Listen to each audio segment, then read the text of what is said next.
Well, coming up next here on Alberta Morning on CKUA, a conversation with the director of Alberta Baroque Music Orchestra, Rosa Barocca, a group who have a whole lot to celebrate right now with concerts coming up soon in Calgary and Red Deer, and the luster of a recent Juno Award for an album they contributed to.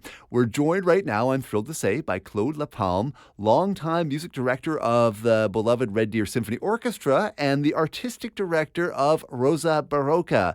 Claude, thank you so much for making some time in your busy schedule to come join us this morning, and welcome. Oh, thank you very much. It's my pleasure. Now, I know, Claude, you're deeply interested in many different eras of classical music. You have a strong interest in folk music, as maybe we'll discuss in a moment or two, and lots more. But just to start off with, what was it about Baroque music from 3 or 4 centuries ago that made you and some collaborators want to start a whole new orchestra a few years ago, to do this music justice?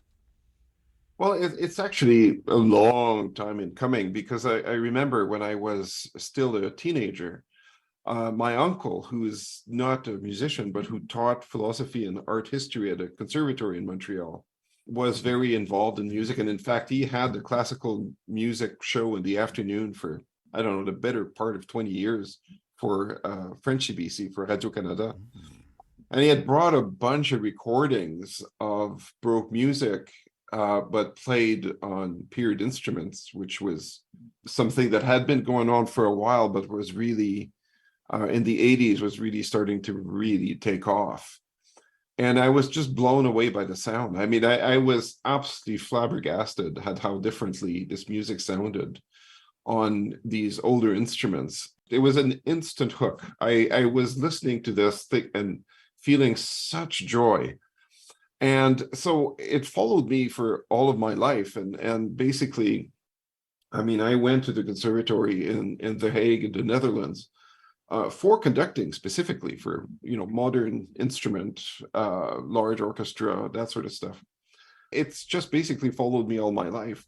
And so when I came to Red Deer, after a few years, I was asked to do some Baroque stuff by various presenters on modern. But there was always this push from a lot of these people saying, you should start an orchestra, you should start a Baroque orchestra. And I kept saying, well, we have to wait till we have a critical mass of people that I believe can form some sort of a core. And then after that, we're probably still going to import, a handful of people from Montreal, Toronto, a couple of other places. But, we can have, once we have a really good nucleus of Alberta people that are really dedicated to this, then I'm going to do it. And I did it in 2016. We got a little slowed down with COVID there, but right now the wind's in our sails with that wind. Absolutely. What was it like? I mean, last time I got a chance to speak with you, Claude, you were standing on a podium and accepting an award, a Juno Award, for an album that Rosa Barocca and yourself contributed to by the star cello soloist Elinor Frey. How did that feel to be able to stand there as, somebody that's been doing this music here in Alberta, in Red Deer, and being acknowledged in this remarkable and very high-profile way? Well, yeah, I mean, the group technically is kind of Calgary-based, but where the Red Deer Symphony is definitely Red Deer-based. But I live in Red Deer, right? So it does feel a little strange to be, little guy who lives in Red Deer to be acknowledged nationally that way. There was a measure of disbelief. I mean, when Elinor and Rosa's name got called, and I was at the table, because it was in Edmonton, so it was just very easy for me to go.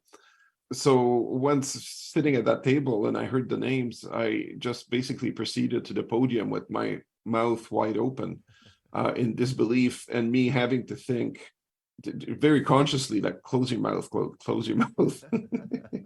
And it felt quite remarkable. It's just too bad that Elinor was in a plane and couldn't share that moment, but it was something I won't forget anytime soon. Absolutely remarkable. And as you say, a real coming out party for this beautiful Alberta treasure, Rosa Barocca. And you've got a big event, Claude, coming up on April 7th. That's this Friday at the Bella Concert Hall in Calgary, playing Bach's beautiful Mass in B minor. Looking ahead to that concert, what's got you feeling most excited, Claude?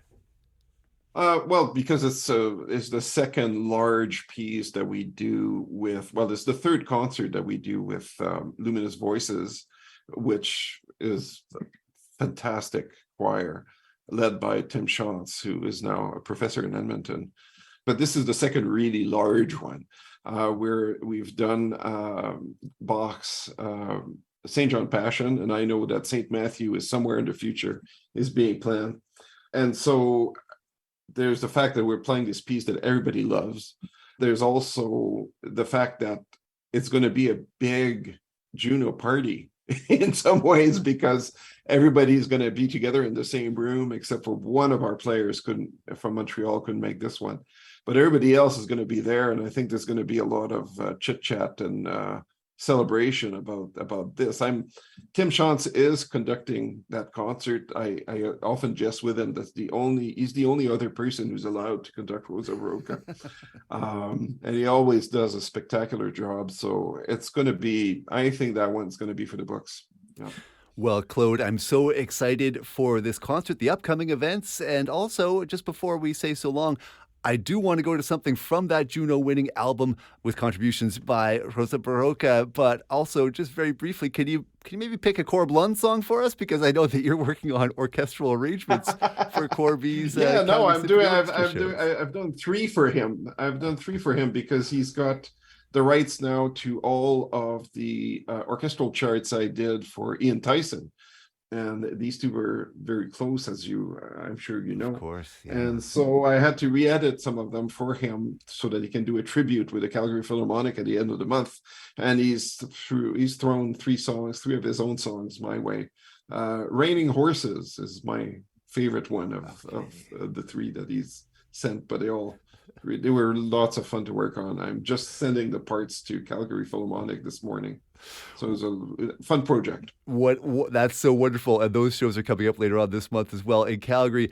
So excited for this. And this is going to be a great set. We're going to be hearing some early Italian cello concerto music from Elinor Frey and Rosa Barocca. And then we'll hear some 𝗕𝗿. And our guest has been Claude Laplame. Thank you so much for this wonderful conversation. And congratulations, Claude, on the amazing and well-deserved Juno Award win. Thanks very much, Grant.